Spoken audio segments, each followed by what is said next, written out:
Hello, good morning. We meet again with the new topic that is Trump freezes aid to South Africa. यानी Trump साहब क्या किए हैं, south Africa को जो सहायता दिया जाता था, आर्थिक सहायता, उसको उन्होंने बंद कर दिया है। कैसे बंद किया है? एग्जीक्यूटिव ऑर्डर पास करके, यानी कार्यकारी आदेश पास करके। एग्जीक्यूटिव ऑर्डर उनके संविधान में वर्णित है और कोई भी राष्ट्रपति जो बनते हैं, जैसे 20 जनवरी को इन्होंने राष्ट्रपति पदभार संभाला, तो उसके बाद से उन्होंने बहुत सारे ऑर्डर जारी किए, जिसमें से बहुत सारे ऑर्डर हम ऑलरेडी डिस्कस कर चुके हैं, as like the birth right citizenship, है ना। तो इस तरह के ऑर्डर जो वे जारी किए। अब उसमें से एक ऑर्डर है कि इन्होंने साउथ अफ्रीका को क्या किया, एड जो सहायता देते थे, आर्थिक सहायता देते थे, उन्होंने उसको बंद कर दिया। अब क्यों बंद कर दिया, इसका कारण क्या है, बंद करने से क्या इम्पैक्ट होगा, और उससे इंडिया का भी थोड़ा सा हम कंपेयर करेंगे कि जो कारण है, जो कॉज है दैट द ट्रम्प साहब freezes aid to the South Africa, वह कारण इंडिया से क्या जुड़ा हुआ है।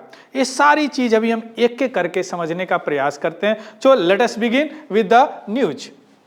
What is news? ऑन 7 फरवरी 2025, यानी 7 फरवरी 2025 को क्या किए, ट्रम्प साहब ने साइंड एग्जीक्यूटिव ऑर्डर, कार्यकारी आदेश। Executive order is not a law but the effect इसका एक लॉ की तरह होता है। नॉर्मली यह जो संविधान में वर्णित है, अमेरिकी संविधान में, यह इसीलिए पारित किया जाता है कि फेडरल गवर्नमेंट का मैनेजमेंट के लिए यह पारित किया जाता है, यानी जरूरी है। क्लियर? तो यह एग्जीक्यूटिव ऑर्डर है। तो इन्होंने क्या किया कि जो भी फाइनेंशियल एड थे, सहायता होते थे, आर्थिक सहायता, उसको बंद कर दिया, हाल्ट कर दिया। क्लियर? और यह ऑर्डर क्यों पारित किया, ध्यान से समझिएगा। ऑर्डर पारित किया गया क्यों? क्योंकि South Africa recently release the land expropriation act, यानी भूमि जब्ती अधिनियम 2024। उसमें क्या इनका कहना है कि वह अनजस्ट रेशियल डिस्क्रिमिनेशन है अगेंस्ट द व्हाइट अफ्रीकनर्स, यानी व्हाइट अफ्रीकन के लिए। अफ्रीका में व्हाइट और श्वेत और काले का वहां पे एक बहुत बड़ा आंदोलन चला था, रंग भेद, है ना। तो उसमें श्वेत के साथ यह जो कानून है, क्या बोलते हैं, न्यू लैंड एक्सप्रोरिएशन लॉ, यानी नया भूमि जब्ती अधिनियम बोलिए, यह इनके साथ डिस्क्रिमिनेट करता है, रेशियल डिस्क्रिमिनेशन, यानी अन्यायपूर्ण, अनजस्ट मीन्स अन्यायपूर्ण, रेशियल मीन्स नस्लीय, और डिस्क्रिमिनेशन मीन्स विभेद करता है, यानी अन्यायपूर्ण नस्लीय विभेद करता है अगेंस्ट द व्हाइट अफ्रीकनर्स, है ना, व्हाइट अफ्रीकन के साथ। क्या, कौन? यह लॉ, कौन सा लॉ? लैंड एक्सप्रोरिएशन एक्ट, यानी a type of the land acquisition act. अब यहां पे ध्यान दीजिएगा, बिकॉज ट्रम्प साहब ने क्यों आर्थिक सहायता बंद कर दी? Because of the law, land acquisition law of the African, जो डिस्क्रिमिनेट करता है व्हाइट अफ्रीकन के साथ। क्लियर? हमारे पास भी लैंड एक्विजिशन एक्ट है, जिसमें आपने देखा होगा फार्मर प्रोटेस्ट वगैरह हो रहा है। तो अब यहां पे हम क्या करेंगे, यहां पे 3 कंट्री आ गया। एक तो अफ्रीका है ही, ध्यान से समझिएगा, अफ्रीका, एक यूएसए है ही, एक हम, बिकॉज वी आर इंडियन, सो हमने यहां पे एक इंडिया ले लिया। और इंडिया, अफ्रीका और यूएसए के तीनों का लैंड एक्विजिशन एक्ट का अभी हम कंपेयर करेंगे, पूरी तरह स्टडी करेंगे। उसके बाद में लास्ट में हम क्या करेंगे, that we deal with this new land expropriation act, जो क्या है, जब्ती अधिनियम साउथ अफ्रीका के। इसमें क्या है, इसके बारे में देखेंगे, and at last we will see what is the conclusion of the 3 country land acquisition act.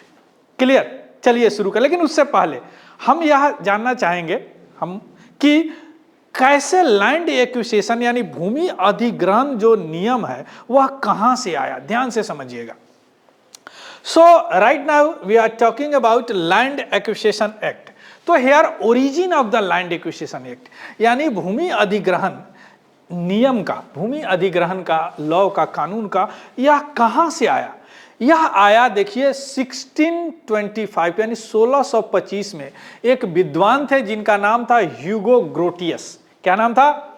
Hugo Grotius. उनका एक कानूनी किताब है, लीगल ट्रीटाइज, उसका नाम क्या है, डी जियोर बेली एस्पेसिस, डी जियोर बेली एस्पेसिस। उसमें उन्होंने सबसे पहली बार इसका कंसेप्ट दिया था कि स्टेट को यह अधिकार है, यानी state right to acquire a private land for public use, यानी स्टेट को यह अधिकार है कि किसी भी प्राइवेट से लैंड को एक्वायर कर सकता है सार्वजनिक उपयोग के लिए। यह सबसे पहले 1625 में एक कानूनी किताब है, किनका, ह्यूगो ग्रोटियस का। नाम क्या है? डी जियोर बेली एस्पेसिस। डी जियोर बेली एस्पेसिस, 2-4 बार बोलेंगे याद हो जाएगा, डी जियोर बेली एस्पेसिस, है ना। इसमें अब उस समय क्या था कि पूरा दुनिया अपने वशीकरण में फंसा हुआ था, हमारा इंडिया भी गुलाम था, इस तरह बहुत सारे एशिया के बहुत सारे कंट्री गुलाम थे।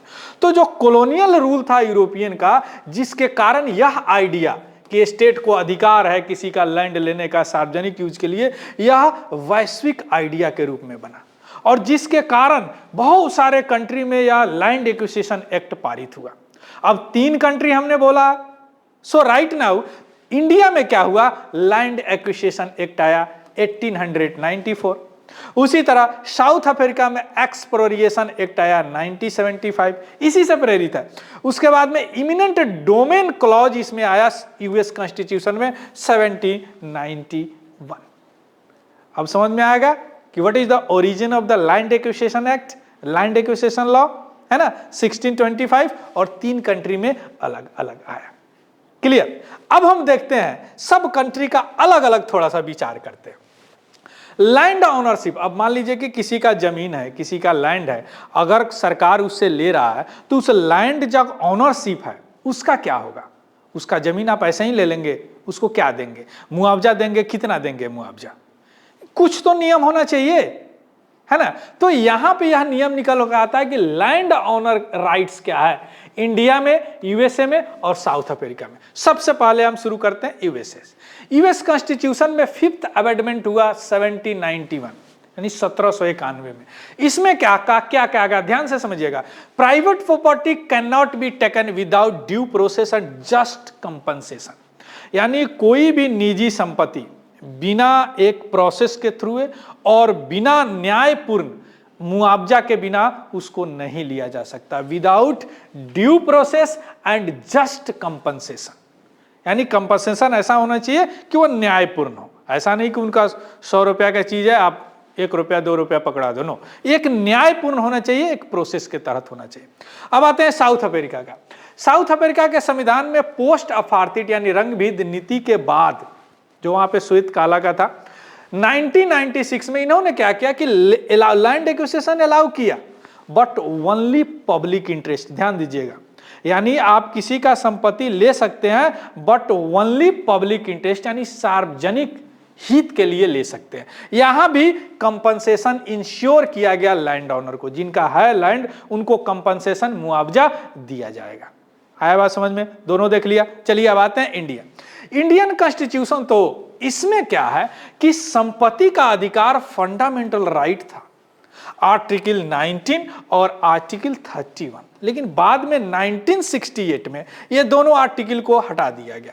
मैंने फंडामेंटल राइट दोनों आर्टिकल से हटा दिया गया और उसको एक अलग आर्टिकल में डाल दिया गया, आर्टिकल 300A। अब इसमें क्या किया कि land can only be taken by legal authority, यानी कोई किसी का लैंड नहीं ले सकता। एक लीगल, एक कानूनी जो अथॉरिटी है, प्राधिकरण है, उसके द्वारा ही लैंड लिया जा सकता है। So these are the land ownership right of the 3 country, USA, Africa and India. Clear? चलिए अब हम आते हैं how land acquisition has evolved.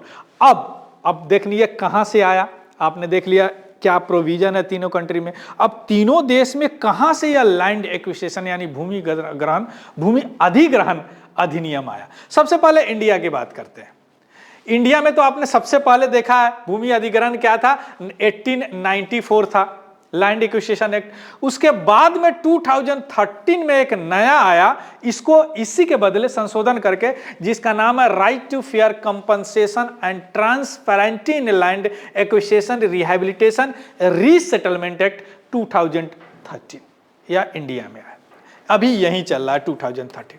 अब इससे जो यह चेंज हुआ, इसमें क्या नया प्रोविजन है, इतना यूनिक है कि अभी तक कोई विश्व में किसी के पास नहीं है। यहां इंडिया वाले क्या करते हैं कि सोशल इंपैक्ट असेसमेंट क्लॉज लगाया इसमें, यानी सामाजिक प्रभाव आकलन, सोशल इंपैक्ट असेसमेंट, सामाजिक प्रभाव आकलन, यानी यह क्या करता है कि कंपनसेट केवल लैंड ओनर को नहीं देता है, उस लैंड के कारण जो भी सोसाइटी में अफेक्ट होते हैं उनको भी कंपनसेशन दिया जाता है।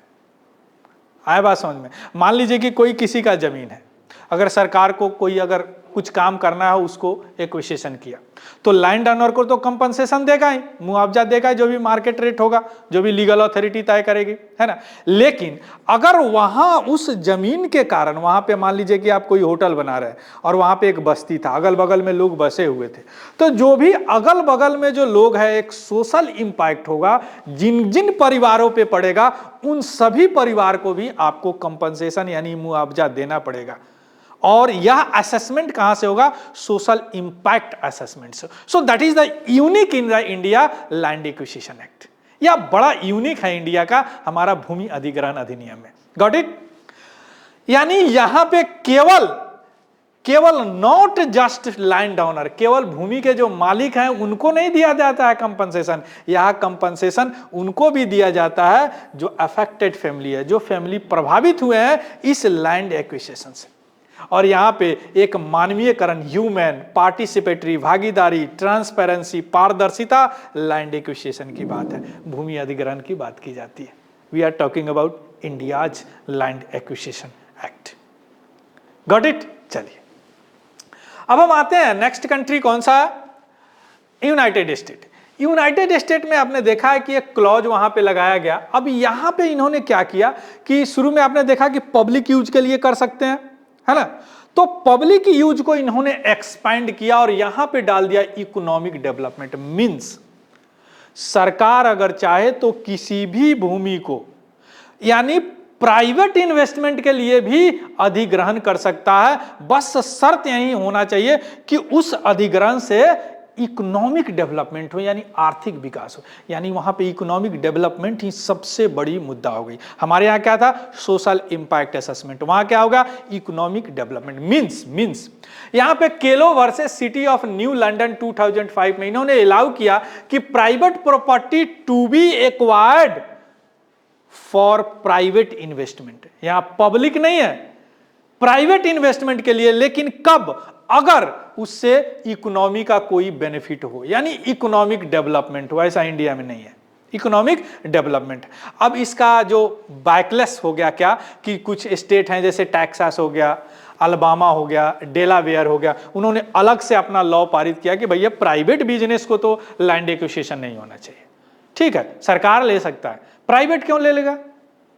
बट यहां पे Kelo versus city of New London में था कि नहीं, प्राइवेट इन्वेस्टमेंट के लिए भी ले सकता, बट कंडीशन यही है कि for the benefit to the economy, यानी इकोनॉमिक डेवलपमेंट होना चाहिए। So this is the about the USA land acquisition.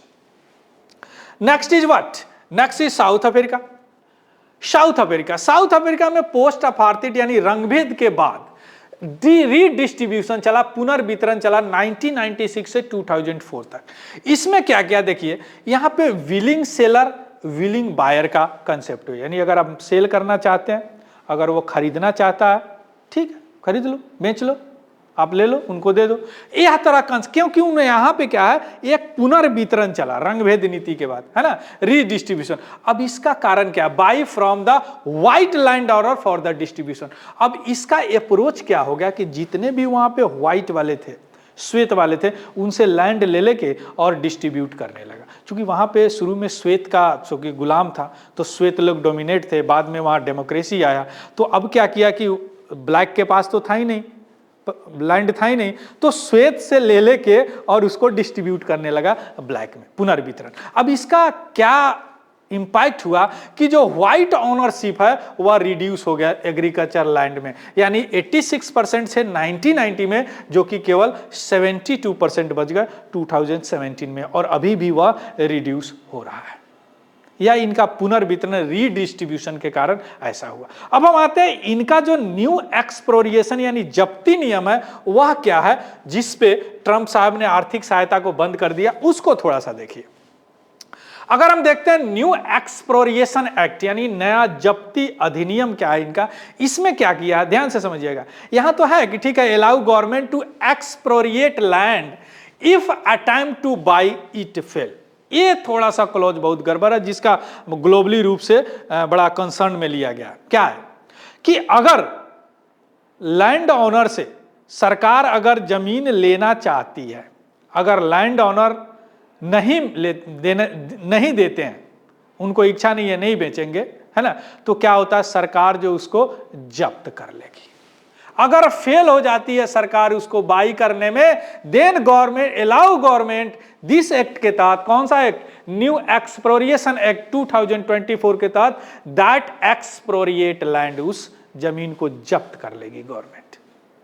अब ट्रम्प साहब का कहना है कि सारे श्वेत का इस एक्ट के तहत आप जमीन जब्त कर रहे हो, है ना, यानी जस्ट एंड इक्विटेबल कंपनसेशन की बात है, या मस्ट बी पेड दिया जाता है, लेकिन यहां पे एक ये भी क्लॉज है कि कुछ केस में कोई कंपनसेशन नहीं है। जैसे अनयूज्ड लैंड है, मान लीजिए कि ऐसा भूमि है जिसका कोई यूज नहीं है, तो गवर्नमेंट लेगी तो आपको क्यों पैसा देगी, लेकिन यहां नहीं है, इंडिया में नहीं है, मेरा है, बेकार पड़ा हुआ, ठीक है, आपको देंगे तो आपको पैसा देना पड़ेगा मार्केट भाव से, है ना। So that is the clause, यानी unused land for public interest के लिए अगर आप ले रहे हैं फिर भी आपको कंपनसेशन देना पड़ेगा। बट साउथ अफ्रीका ने क्या कहा, अलाउ जीरो कंपनसेशन। तो ये दो चीज है जिसके कारण ट्रम्प साहब ने इनका आर्थिक सहायता ही रोक दिया, इवन G20 समिट में भी जाने से इनकार कर दिया, वहीं पे होने वाला।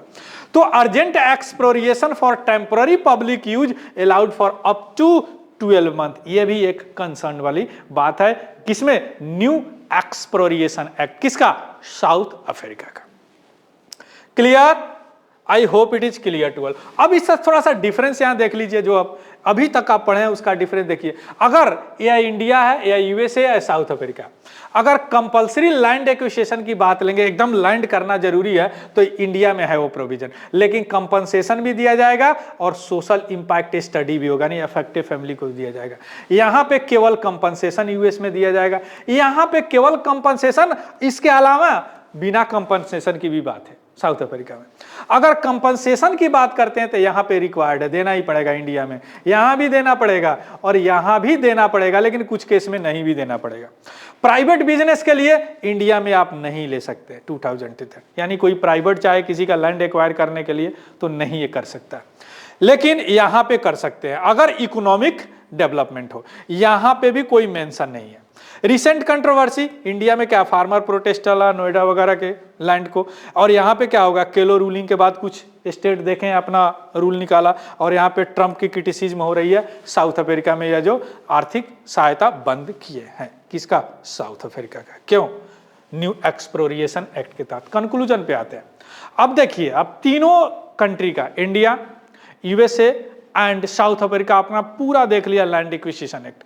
अब खुद आपको ऐसा लगेगा कि इंडिया का जो लैंड एक्विजिशन है, जिसमें सोशल इंपैक्ट है और फार्मर राइट की भी बात है, जो किसी कंट्री में नहीं है, जो क्लियर किसी कंट्री में नहीं है। यूएस क्या फेवर किया, इकोनॉमिक डेवलपमेंट, उनके लिए आर्थिक अर्थव्यवस्था ही सबसे बड़ी चीज है। तो अगर इकोनॉमिक डेवलपमेंट है तो थोड़ा सा कंट्रोवर्शियल रूलिंग भी हो गया कि आप किसी का जमीन प्राइवेट भी ले रहा है, इकोनॉमिक डेवलपमेंट। तब इकोनॉमिक डेवलपमेंट का how can you define economic development, सबका अलग अलग पैरामीटर हो जाएगा। साउथ अफ्रीका अभी देखे कि लैंड रिफॉर्म किया, अभी एक्सप्रोरिएशन विदाउट कंपनसेशन क्लॉज जो है, या रेज ग्लोबल कंसर्न, या थोड़ा सा ग्लोबल कंसर्न कर रहा है, that's why the Trump halt the what called the aid to the South Africa, उनको आर्थिक सहायता बंद कर दिया। तो ये कंक्लूजन आपने देख लिया तीनों का, क्लियर। तो ये हो गया क्या, लैंड एक्विजिशन एक्ट, जिसके कारण ट्रम्प साहब ने जो फ्रीज किया है aid to South Africa, clear. This is the very very important for we can say economy, also we can say polity, and also we can say your international relation. So thank you, have a good day and happy learning. Thank you very much.